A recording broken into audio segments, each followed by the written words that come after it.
Hello दोस्तों, कैसे हैं आप? आशा करता हूँ आप सब अच्छे होंगे। तो दोस्तों, ये जो कोर्स मैं बनाने जा रहा हूँ वो एक्टिव डायरेक्टरी का बनाने जा रहा हूँ। Active directory on premise active directory बोलते हैं हम इसको, जब एजोर एडी भी पिक्चर में आ जाता है। तो एजोर एडी जो है क्लाउड टेक्नोलॉजी है और एक्टिव डायरेक्टरी हमारी ऑन प्रेमाइस टेक्नोलॉजी है। ठीक है। तो अब सबसे पहला क्वेश्चन आता है कि इन दोनों में क्या डिफरेंस होता है, वो भी मैं आपको बताऊंगा। बट डिफरेंस को जानने से पहले आपको ये पता होना चाहिए कि एक्टिव डायरेक्टरी होता क्या है। ठीक है। हम डिटेल्स में डिस्कस करेंगे एक्टिव डायरेक्टरी के बारे में, एक एक चीज निकालेंगे एक्टिव डायरेक्टरी के बारे में, ताकि आपको अच्छा सा हैंड्स ऑन मिले और आप फोकस करो इस कोर्स पे, ताकि आपको लर्निंग अच्छी हो और अच्छा सा एक्सपोजर मिले और आप एक अच्छी जॉब आपको मिल जाए। ठीक है। तो अब हम जानते हैं सबसे पहले कि एक्टिव डायरेक्टरी की रिक्वायरमेंट क्यों पड़ी। दोस्तों, क्या होता था बिफोर एक्टिव डायरेक्टरी से पहले, क्या होता था कि जनरली क्या होता था, मैं इसको आपको डायग्राम से बताता हूँ।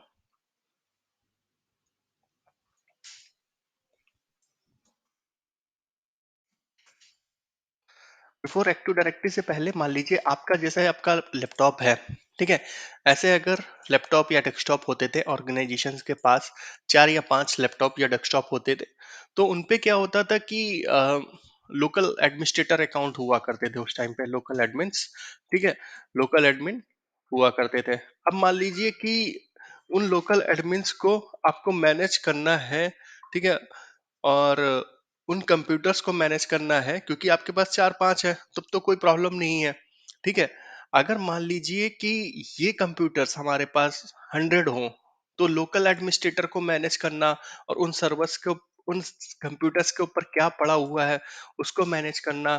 ठीक है। मान लीजिए कि कोई इस पे कोई भी यूजर है, वो इस पे जो ना कुछ मिसयूज कर रहा है, जो इस पे लॉगिन करता है, जो आपका एम्प्लॉय है। ठीक है। उस पे मिसयूज करता है एज अ आईटी कंसल्टेंट। इस कंपनी में आप काम कर रहे हो तो आपको पता नहीं चलेगा कि वो इस पे क्या कर रहा है। ठीक है। इस पे क्या मिसयूज कर रहा है। हो सकता है कि कंपनी की कुछ डॉक्यूमेंट हो, रिस्ट्रिक्शंस नहीं है, मतलब आपको रिस्ट्रिक्शंस भी लगानी है और आपको मॉनिटरिंग भी करनी है। तो ये सारी चीजें जो ना एक्टिव डायरेक्टरी आपको प्रोवाइड करता है। ठीक है। एक्टिव डायरेक्टरी क्या है? बेसिकली एक डायरेक्टरी है। ठीक है। उस डायरेक्टरी के अंदर सारे यूजर्स और कंप्यूटर्स होते हैं। ठीक है। उनको हम रजिस्टर्ड करते हैं, यूजर्स को हम क्रिएट करते हैं, और जो हमारी मशीन्स होती, कंप्यूटर्स होते हैं, उनको हम ज्वाइन कराते हैं डोमेन में। ठीक है। तो ये जो डायरेक्टरी है उसके अंदर मान लीजिए ये आपका एक्टिव डायरेक्टरी सर्वर है।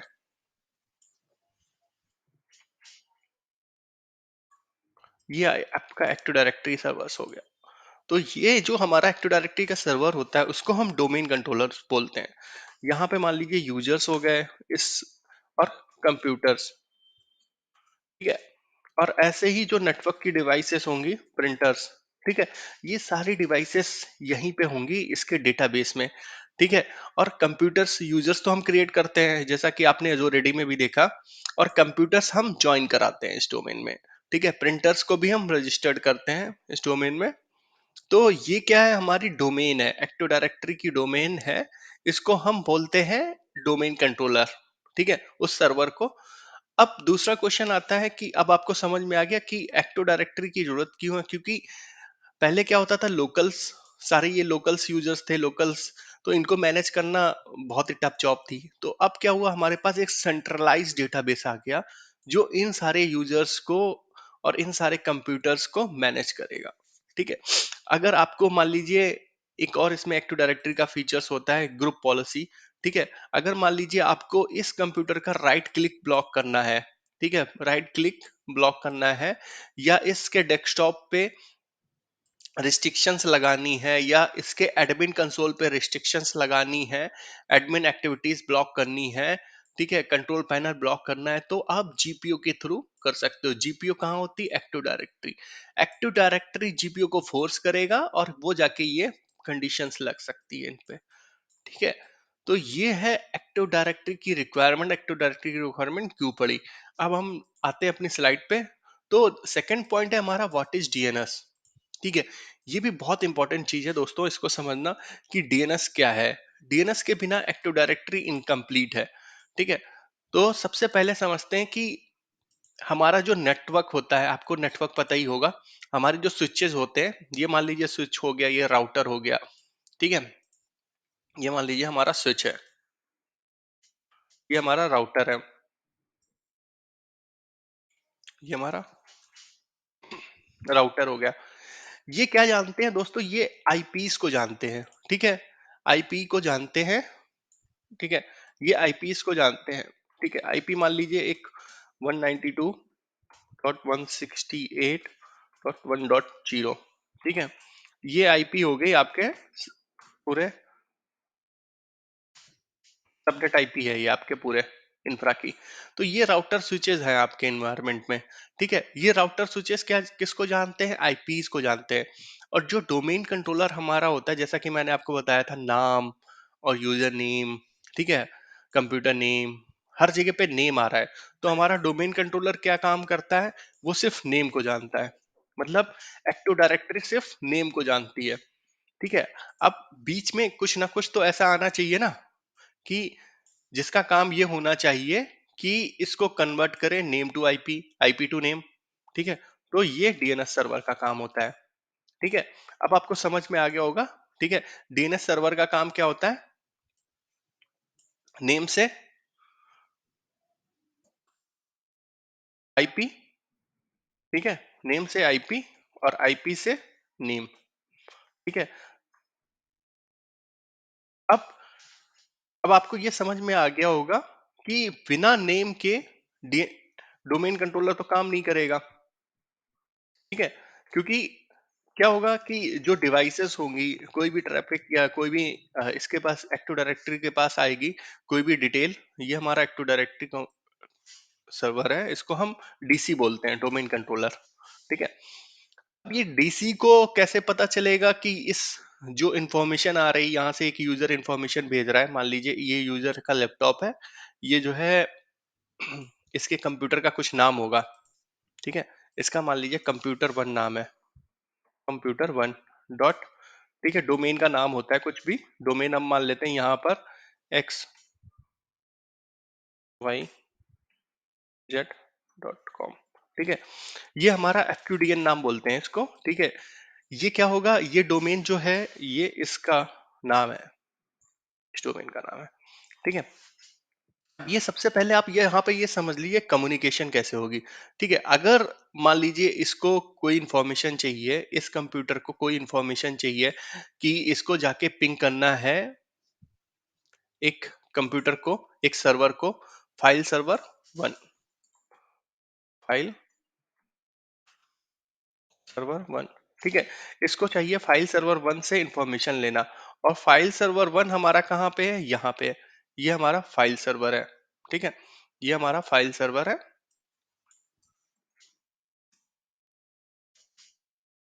ठीक है। अब इस यूजर ने तो इस पे फाइल सर्वर वन टाइप किया।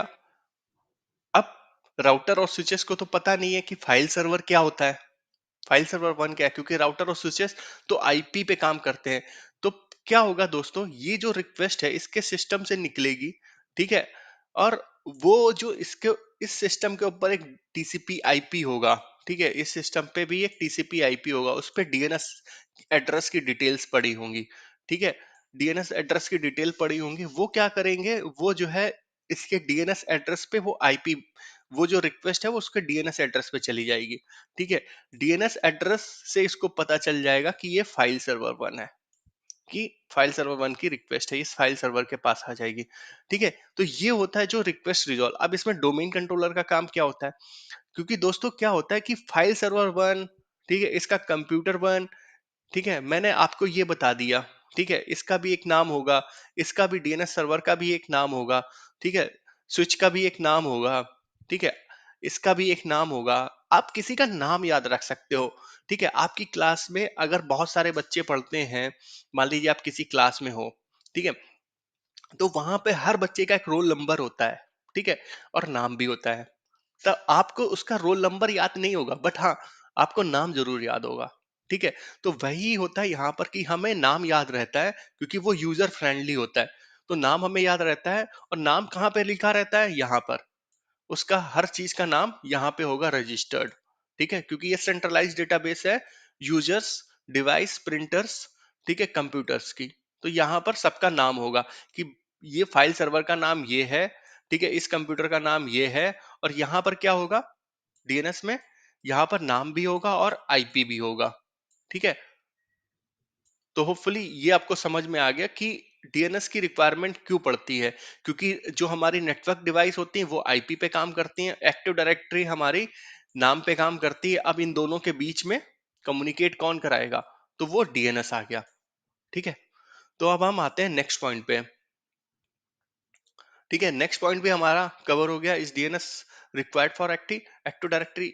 यस, अगर हम डोमेन कंट्रोलर या domain controller, first domain controller बनाने जाते हैं, ठीक है, फर्स्ट फॉरेस्ट बनाने जा रहे हैं, सबसे पहले आपको क्या बनाना पड़ेगा? अगर आपको डोमेन कंट्रोलर बनाना, एक्टिव डायरेक्टरी के सेटअप को बनाना है, तो सबसे पहले आपको क्या बनाना पड़ेगा?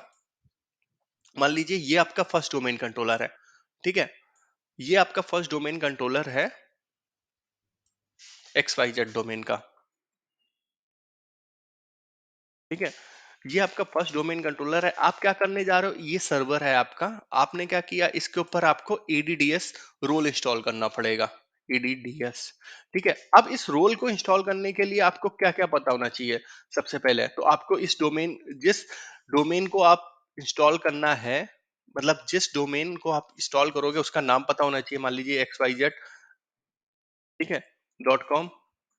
अब ये डोमेन कंट्रोलर पहला डोमेन कंट्रोलर है इस इन्वायरमेंट का।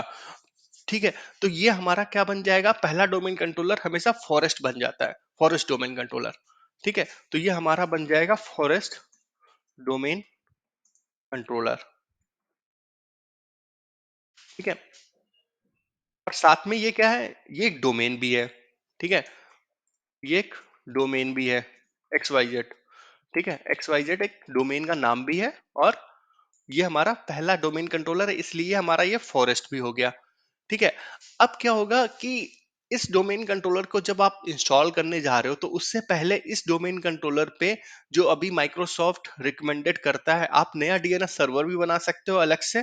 बट माइक्रोसॉफ्ट बोलता है कि जो है आप एडीडीएस रोल से पहले आप डीएनएस रोल इंस्टॉल करिए उस सर्वर के ऊपर।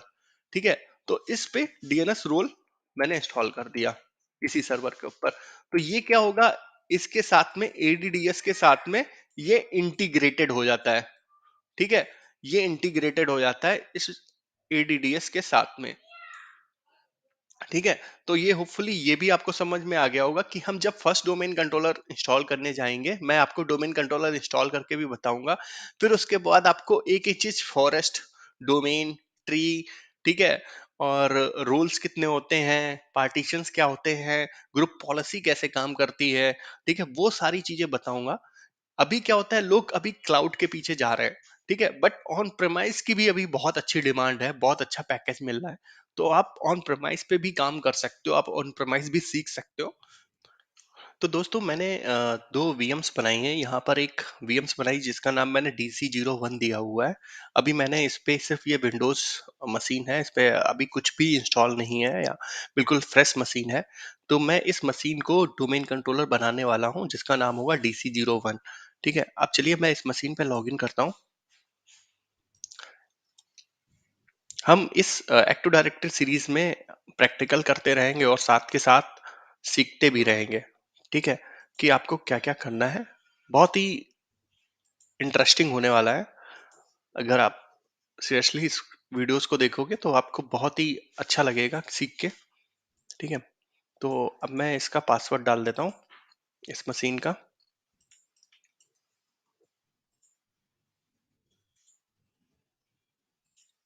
ये मशीन का रिमोट मिल जाएगा मुझे।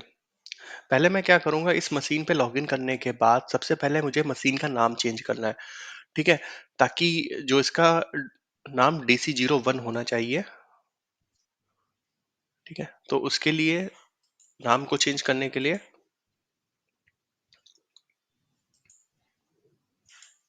आप दिस पीसी पे जा सकते हो।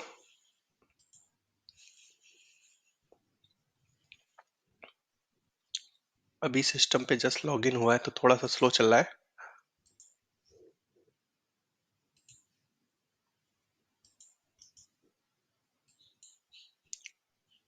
ठीक है, इस कंप्यूटर का नाम ऑलरेडी दिस पीसी है। ठीक है, तो कोई प्रॉब्लम नहीं, मैं इसका नाम रीनेम नहीं कर रहा हूँ। ठीक है, अपने अकॉर्डिंग, अगर आपको अपने अकॉर्डिंग नाम चाहिए तो आप रीनेम कर सकते हो। ठीक है, अब मैं चलता हूँ इस पे मैनेज, ये सर्वर मैनेजर है हमारा। सर्वर मैनेजर पे आपको आना है add add rules and features पे। इस पे क्लिक करोगे, आप नेक्स्ट करोगे। ठीक है, नेक्स्ट करोगे, नेक्स्ट करोगे, यहाँ पर एक ऑप्शन आ रहा है।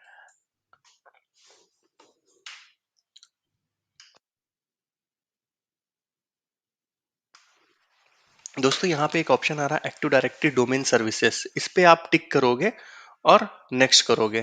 ठीक है, यहाँ पर एक्टिव डायरेक्टरी डोमेन सर्विसेज आ रहा है और सेकंड ऑप्शन आ रहा है, यहाँ पे नीचे देखिए आप, डीएनएस का भी ऑप्शन आ रहा है, डीएचसीपी का ऑप्शन भी आ रहा है, बट मैं सिर्फ और सिर्फ एक्टिव डायरेक्टरी डोमेन सर्विसेज पे ही क्लिक करूंगा। ठीक है, मैं आपको इसलिए यहाँ पे बता रहा हूँ क्योंकि हम देखेंगे कि डीएनएस रोल अपने आप इंस्टॉल हो जाएगा जैसे ही हमने इस पे क्लिक किया है। नेक्स्ट करते हैं। ठीक है, नेक्स्ट करते हैं और नेक्स्ट कर देते हैं। ठीक है, इंस्टॉल कर देते हैं। तो ये थोड़ा सा टाइम लेगा इंस्टॉल होने में। ठीक है, अभी हमें क्या समझना है कि हमने एडीडीएस रोल को क्लिक किया है इंस्टॉल करने के लिए, और वो इंस्टॉल होगा और उसके साथ ही साथ डीएनएस भी इंस्टॉल हो जाएगा। ठीक है, तो जैसा मैंने आपको बताया था अपने डायग्राम में कि अगर आपको एडीडीएस चाहिए तो आपको डीएनएस भी रिक्वायरमेंट रहती है। अब यहाँ पर क्या है, अगर हमारे पास पहले से डीएनएस का सेटअप होता, ठीक है, यहाँ पे मान लीजिए अगर किसी कंपनी के पास लिनक्स का डीएनएस सर्वर है तो वो भी यूज कर सकते हैं लिनक्स डीएनएस। बट माइक्रोसॉफ्ट क्या बोलता है कि आप एडी अगर यूज कर रहे हो तो इंटीग्रेटेड डीएनएस यूज करिए। इंटीग्रेटेड का मतलब ये हो गया कि आपका जो डोमेन कंट्रोलर है उस पे दो रोल हो गए। एक हो गया हमारा एडीडीएस रोल, ठीक है, दूसरा हो गया हमारा डीएनएस रोल। ठीक है, तो ये दोनों रोल इस डोमेन कंट्रोलर पे होंगे। ठीक है, तो अभी क्या किया मैंने, सिर्फ एडीडीएस रोल को इंस्टॉल किया है, तो ये टाइम ले लेता है। तो मैं होपफुली ये आपको समझ में आ गया होगा।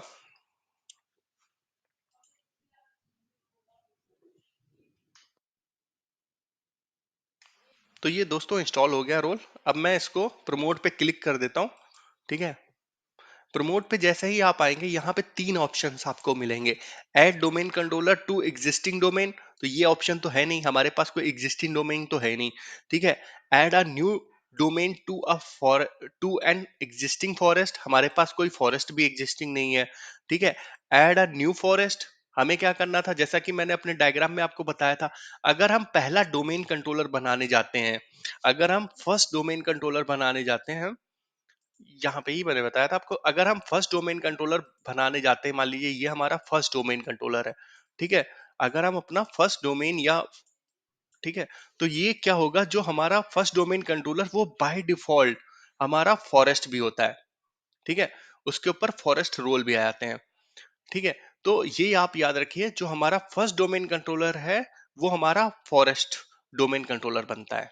ठीक है, तो इस डोमेन कंट्रोलर जिसका नाम है DC01, ठीक है, इसकी रूट डोमेन का नाम मैं दे देता हूं यहाँ पर xyz.com।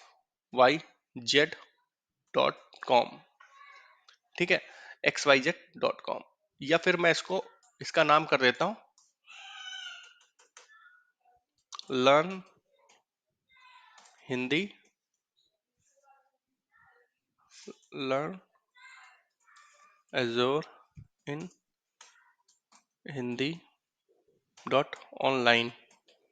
ठीक है दोस्तों, इसलिए मैंने इसका ये नाम दिया हुआ है ताकि हम आगे चल के ऑन प्रोमाइस एक्टिव डायरेक्टरी को एजोर एक्टिव डायरेक्टरी के साथ में इंटीग्रेट करेंगे, तो वहां पर हम नई पॉसिबिलिटीज को फाइंड करेंगे। और ये जो एजोर एडी है वो इस नाम से ही रजिस्टर्ड है।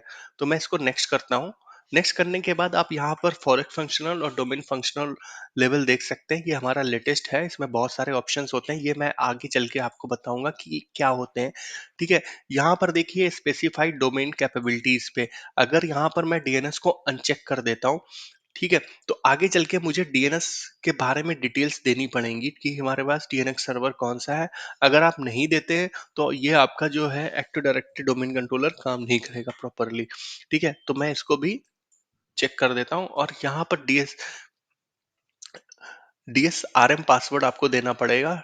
ये ना हमारे रिस्टोरेशन मोड में काम होता है, अथेंटिटिव रिस्टोरेशन मोड और नॉन अथेंटिटिव रिस्टोरेशन, दो रिस्टोरेशन मोड होते हैं। उस टाइम पर हम इस पासवर्ड का यूज करते हैं। ठीक है, चलिए हम इसको पासवर्ड को दे देते हैं यहाँ पर कुछ भी जो आपको याद रहे। ये पासवर्ड आपको सेव करके रखना पड़ता है ताकि आपको फ्यूचर में ये पासवर्ड यूज कर सको अगर आपको जरूरत पड़ती है। ठीक है, अब यहाँ पर डेलीगेशन के लिए काम, डेलीगेशन अभी तो हमारे पास कोई डीएनएस जोन नहीं है, तो हम यहाँ पर अभी डेलीगेशन को हम कुछ नहीं कर सकते, ये ग्रिड आउट है। ठीक है, आगे चल के हम समझेंगे कि डीएनएस डेलीगेशन भी क्या होते हैं। ठीक है, और नेक्स्ट क्लिक करते हैं। यहाँ नेट बायोस, ये नेट बायोस का नाम उठा लेगा क्योंकि ऑनलाइन को छोड़ के जो भी आगे का नाम है वो नेट बायोस नेम हो जाएगा बाय डिफॉल्ट। लर्न, ये देखिए आ गया, लर्न एजोर इन हिंदी। इससे ज्यादा कैरेक्टर ये ले नहीं सकता आई थिंक, हिंदी। ठीक है, इसको मैं नेक्स्ट कर देता हूँ। ये पाथ आ गया, कहाँ पे एक्टिव डायरेक्टरी का डेटाबेस जाके इंस्टॉल होगा, सिसवॉल कहाँ पे होगा। यहाँ पर ये देख लिया आप पाथ, यहाँ पे एक्टिव डायरेक्टरी का फोल्डर कहाँ बनेगा, लॉग फाइल कहाँ बनेंगे, सिसवॉल फोल्डर कहाँ बनेगा। ठीक है, इन फोल्डर्स को हम डिटेल्स में जानेंगे एक एक करके कि कौन सा फोल्डर्स कहाँ पे बना है, क्या डेटाबेस होता है, क्या लॉग्स होते हैं। ये आगे चल के ये वीडियो सिर्फ आपके लिए इसलिए है कि आपका हैंड्स ऑन अच्छा हो डोमेन कंट्रोलर बनाने के लिए। हम एक एक फीचर्स को, एक एक चीज को अच्छे से जानेंगे। जब मैं इसका सेकंड डोमेन कंट्रोलर बनाऊंगा, एडिशनल डोमेन कंट्रोलर बनाऊंगा, तब हम एक एक चीज को जानेंगे खोद खोद के। अभी तो सिर्फ आप ये देखिए कि हम ऑप्शंस क्या क्या आ रहे हैं। अब यहाँ पर आया रिव्यू ऑप्शंस, यहाँ पर हमें कुछ नहीं। दोस्तों ये देख सकते हैं आप रिव्यू ऑप्शंस, यहाँ पे जो जो हमने सेटिंग्स की हैं वो सारी सेटिंग्स यहाँ पर आ रही हैं। अब मैं इसको, आप व्यू स्क्रिप्ट भी कर सकते हैं, ये स्क्रिप्ट आप कॉपी पेस्ट कर सकते हैं अपने पास। ये इसको मैं सेव कर लेता हूँ लोकेशन पे। अगर आपको नेक्स्ट टाइम डोमेन कंट्रोलर बनाना है तो इस स्क्रिप्ट को यूज करके आप डोमेन कंट्रोलर बना सकते हैं पावर सेल के थ्रू। अब मैं इसको नेक्स्ट कर देता हूँ। तो ये सेम जितनी भी हमने यहाँ पे जो इन्फॉर्मेशन डाली थी वो पावर सेल में भी आ गई है। तो मैं इस पावर सेल को यूज करके सेम डोमेन कंट्रोलर भी बना सकता हूँ सेम कॉन्फ़िगरेशन के साथ में। अब ये प्री रिक्विजिट्स चेक करेगा, उसके बाद मुझे इंस्टॉलेशन, यहाँ पे देखिए ऑल प्री रिक्विजिट्स कंप्लीटेड है। अगर यहाँ पर कोई भी इनकम्प्लीट रिक्वेस्ट होगी तो वो मुझे नेक्स्ट इंस्टॉल करने के लिए अलाउ नहीं करेगा। तो यहाँ पर आ गया अलाउ, आप अलाउ कर सकते हो। ठीक है, तो ये मैं अलाउ पे क्लिक कर दिया। तो ये जो ना विंडो अभी बहुत टाइम लेगी, कम से कम 15 से 20 मिनट तो इंस्टॉलेशन में। तो मैं क्या करता हूँ, इस वीडियो को स्टॉप कर देता हूँ। तब तक के लिए मिलते हैं। वेलकम बैक दोस्तों। तो ये हमारा, मैंने डीसी पे लॉगिन कर लिया है। अब हम चेक वेरीफाई करते हैं कि इस पे एडीएस रोल प्रॉपरली इंस्टॉल हो गया है या नहीं। तो सबसे पहले आप सीएमडी ओपन करेंगे। सीएमडी ओपन करने के बाद आप नेट अकाउंट्स, एक कमांड होती है जिसके थ्रू आपको पता चल जाएगा इस पे कंप्यूटर रोल कौन सा है। अगर यहाँ पे प्राइमरी लिख के आ रहा है तो इसका मतलब इसके ऊपर एडीडीएस सर्विसेज इंस्टॉल हो गई हैं। ठीक है, प्राइमरी अगर सेकेंडरी लिख के आ रहा है या सर्वर लिख के आ रहा है या बैकअप लिख के आ रहा है तो इसका मतलब है वो अभी नॉर्मल सर्वर है। ठीक है, तो ये हो गया हमारा तरीका जानने का। दूसरा तरीका क्या, आप सर्वर मैनेजर ओपन करेंगे। ठीक है, यहाँ पर जाएंगे, रिमूव पे क्लिक करेंगे, रिमूव रोल्स एंड फीचर्स पे, तो यहाँ पर नेक्स्ट करेंगे। तो यहाँ पर आप देख सकते हैं कि एक्टिव डायरेक्टरी डोमेन सर्विसेज और डीएनएस सर्विसेज पे टिक है। तो इसका मतलब है ये बोथ सर्विसेज इंस्टॉल हो गई हैं। अब हमारा हमें ये जानना है कि जो हमने रोल इंस्टॉल किए हैं वो प्रॉपर इंस्टॉल हुए हैं या नहीं हुए हैं। ठीक है, तो उसका तरीका, सबसे अच्छा तरीका है आप इवेंट खोलेंगे। और एक दो तरीके हैं। सबसे पहला तरीका हम देख लेते हैं। सी विंडोज में जाएंगे। सी विंडोज में जाने के बाद आपको डीबग में जाना होगा। अब यहाँ पे डीबग टाइप करेंगे, डीबग फोल्डर होगा, ये है डीबग फोल्डर। ठीक है, इसमें देखिए बहुत सारे फोल्डर बने हुए हैं, फाइल्स बनी हुई हैं। आपको डीसी प्रोमो पे क्लिक करना है। डीसी प्रोमो पे जाएंगे तो जो मैंने डीसी प्रोमो में जो मैंने इंस्टॉलेशन किया है उसके सारे के सारे स्टेप्स लिख के यहाँ पे आ जा रहे हैं, क्या क्या हुआ है। ठीक है, आप इसमें देख लीजिए, promotion request for the domain controller of new domain. ठीक है, डीएनएस नेम क्या है उसका, जो मैंने डाला हुआ था। ठीक है, फ्लैट डोमेन ये हो गया उसका, ये हो गया नेट बायोस नेम। दोस्तों नेट बायोस का क्या होता है कि ये 16 डिजिट का हो सकता है, बट माइक्रोसॉफ्ट इसको 15 डिजिट का ही लेता है। ठीक है, 15 कैरेक्टर्स का लेता है। ठीक है, तो ये हो गया हमारा डेटाबेस फाइल लोकेशन, हमारी कहाँ पे हो गई, ये हो गई। ठीक है, तो आप इसके लॉग्स को भी वेरीफाई कर सकते हैं। अब हम नीचे चलते हैं इसके लॉग्स में। ठीक है, ये देख लीजिए, this domain controller operation completed. ठीक है, तो ये हमारा डोमेन कंट्रोलर बन गया है यहाँ पर। ठीक है, ये पूरे उसके ऊपर जो जो रोल्स, जो जो सर्विसेज हैं, वो सारी सर्विसेज भी यहाँ पे आ गई हैं। हम एक एक सर्विस भी वेरीफाई कर सकते हैं। ठीक है, करबरोस पॉलिसी हो गई, ठीक है, रजिस्ट्री वैल्यू हो गई, और ये देखिए आपको सारी चीजें यहाँ पे मिल जाएंगी। अब हम इसको देखते हैं through event viewer, event VWR। दोस्तों ये तरीका होता है वेरीफाई करने का कि प्रॉपर इंस्टॉलेशन हुई है या नहीं हुई है। ठीक है, आपने डोमेन कंट्रोलर बना दिया, अगर उसमें प्रॉपर इंस्टॉलेशन नहीं हुई है, मान लीजिए आपने रिबूट हुआ, वो प्रॉपर रिबूट नहीं हुआ है, ठीक है, सर्वर शट डाउन हो गया है, ठीक है, तो आप कैसे वेरीफाई करोगे, ये बहुत इंपॉर्टेंट होता है। जब हम बड़ी ऑर्गेनाइजेशंस में काम करते हैं तो वो हमसे क्या है, आपने इंस्टॉलेशन कर दिया, डोमेन बना दिया, उसके बाद जो इवेंट मांगते हैं उनका स्क्रीनशॉट आपको चेंज में लगाना होता है। जस्ट लाइक ये वाला जो इवेंट होता है 1869, ये बहुत ही इंपॉर्टेंट इवेंट होता है, क्योंकि जब हमने इंस्टॉलेशन स्टार्ट की थी उस टाइम पे हमने टिक किया था, आपको मे बी याद हो कि डीएनएस सर्वर था और उसके नीचे ग्लोबल कैटलॉग था।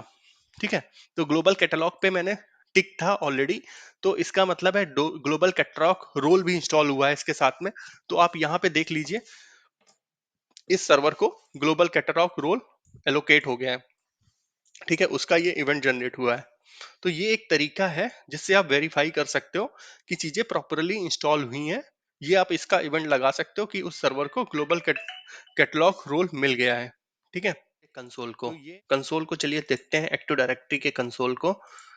तो इसमें देखिए कितने कंसोल आए हैं। एक आया है एक्टिव डायरेक्टरी डोमेन ट्रस्ट, ठीक है, एक्टिव डायरेक्टरी एडमिनिस्ट्रेटिव सेंटर। मैं एक एक करके आपको सारे कंसोल्स के बारे में भी बताऊंगा। एडमिनिस्ट्रेटिव सेंटर्स पे क्या होता है कि हम एडमिनिस्ट्रेशन का सारा काम कर सकते हैं। ठीक है, डोमेन एंड ट्रस्ट पे हम डोमेन और ट्रस्ट, मान लीजिए किसी एक दूसरी डोमेन है उस पर मुझे ट्रस्ट बनाना है, तो इसके थ्रू हम बना सकते हैं। ठीक है, और तीसरा है active directory side and services. ठीक है, साइड एंड सर्विसेज में क्या करते हैं, मान लीजिए मेरी दूसरी एक साइट है, एक लोकेशन है, ये दिल्ली लोकेशन पे डोमेन कंट्रोलर है, एक मुंबई लोकेशन पे डोमेन कंट्रोलर है। ठीक है, तो हम उसके सबनेट को ऐड कर सकते हैं, लिंक बना सकते हैं, और उस साइट को भी ऐड कर सकते हैं। ठीक है, फिर चौथा है हमारा active directory user and computers. ठीक है, active directory users and computers पे अब जैसा कि नाम से दिख रहा है आपको, हम यहाँ पे यूजर्स एंड कंप्यूटर्स को मैनेज कर सकते हैं। ठीक है, और फिफ्थ वन है एडीएसआई एडिट। ठीक है, एडीएसआई एडिट के थ्रू हम पार्टीशन लेवल पे एडिट कर सकते हैं। ठीक है, तो सबसे पहले हम इसको ओपन कर लेते हैं, active directory users and computers. ठीक है, ये देखिए ये हमारी डोमेन है। ठीक है, साथ ही हम डीएनएस कंसोल को भी ओपन कर लेते हैं। ये है हमारा डीएनएस कंसोल। ठीक है, ये हमारा डीएनएस कंसोल है, और ये हमारे सर्वर का नाम है DC1, DC01। ठीक है, और इस पे फॉरवर्डर पे क्लिक करेंगे तो ये हमारी जोन का नाम है, जिसका जिससे हमने फॉरेस्ट बनाया था। ठीक है, आप इस पे देख रहे होगे। ठीक है, ये हमारा फॉरेस्ट है, सॉरी डोमेन का नाम है लर्न एजोर हिंदी डॉट ऑनलाइन। ठीक है, अब ये हो गया हमारा learn एजोर Hindi dot online, active directory console पे भी दिख रहा है हमें। ठीक है, अब हम इस पे क्लिक करते हैं। ठीक है, और यहाँ पर हम आ जाते हैं ऑपरेशन मास्टर पे। ठीक है, यहाँ पे देख लीजिए आरआईडी लिखा हुआ, पीडीसी लिखा हुआ, इंफ्रास्ट्रक्चर लिखा हुआ है। ठीक है, ये सारे रोल्स इसके पास है। हम अभी आपको मैं सिर्फ एक ओवरव्यू दे रहा हूँ, फिर उस ओवरव्यू के बाद में हम समझेंगे कि एक एक रोल के बारे में, एक एक कंपोनेंट के बारे में समझेंगे, क्या है कंपोनेंट और कैसे हम उस पे काम करते हैं। ये सिर्फ मैं आपको ओवरव्यू दे रहा हूँ कि कैसे यहाँ पर चीजें दिखती हैं। ठीक है, फिर से एक हम नया, जब आपको ये सारी चीजें समझ में आएंगी, फिर से हम इसका एडिशनल डोमेन कंट्रोलर बनाएंगे और उस पे मैं आपको एक एक चीज भी बताऊंगा, हर एक स्टेप वाइज, कि कैसे आप एडिशनल डोमेन कंट्रोलर भी इंस्टॉल कर सकते हो या चाइल्ड डोमेन कंट्रोलर कैसे इंस्टॉल कर सकते हो। ठीक है, ये सारे हमारे यूजर्स हो गए जो built in, sorry, default users हो गए, और ये हमारे बिल्ट इन ग्रुप्स हो गए। ठीक है, तो यहाँ पे आप देख सकते हो ये हमारा कंप्यूटर्स ओयू हो गया। इसको ओयू बोलते हैं, कुछ लोग इसको कंटेनर भी बोलते हैं। ठीक है, और ये हमारा हो गया डोमेन कंट्रोलर। ठीक है, अगर आप इसको व्यू पे जाएंगे और एडवांस फीचर्स पे क्लिक करेंगे, तो ये आपको और भी सारे कंटेनर्स दिखने लगेंगे जो कि बाय डिफॉल्ट हाइड होते हैं। ठीक है, तो ये होपफुली आशा करता हूँ ये सारी चीजें आपको समझ में आ गई होंगी। अब हम डीएनएस कंसोल को भी साइड बाय साइड देख लेते हैं। डीएनएस कंसोल पे आप जाएंगे तो ये हमारी जोन है, प्राइमरी जोन है, जिस जो हमने अभी बनाई है डोमेन।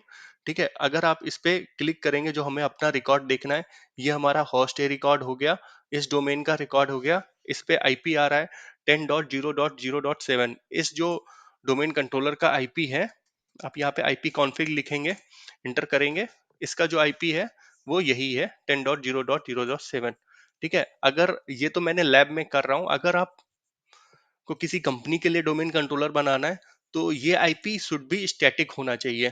ठीक है, हो सकता है यहाँ पर डायनेमिक आईपी हो, इसको मैं चेक कर लेता हूँ। ये आईपी कॉन्फ़िग ऑल पे आप क्लिक करेंगे तो आपको पता चल जाएगा कि आईपी ये डायनेमिक है या स्टैटिक है।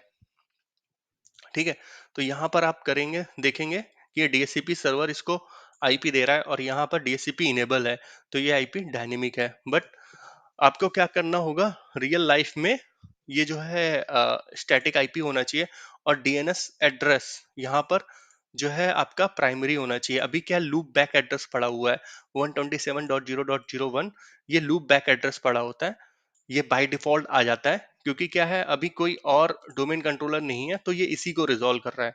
ठीक है, तो होपफुली आशा करता हूँ ये वीडियो आपको समझ में आ गया होगा। नेक्स्ट वीडियो में हम एक एक कंपोनेंट के बारे में जानेंगे और डिटेल में जानेंगे। ठीक है, बोलेंगे, मतलब अच्छे से आर एन डी करके देखेंगे। ठीक है, होपफुली आशा करता हूँ ये वीडियो आपको समझ में आ गया। Please share your comment and suggestion. Thank you.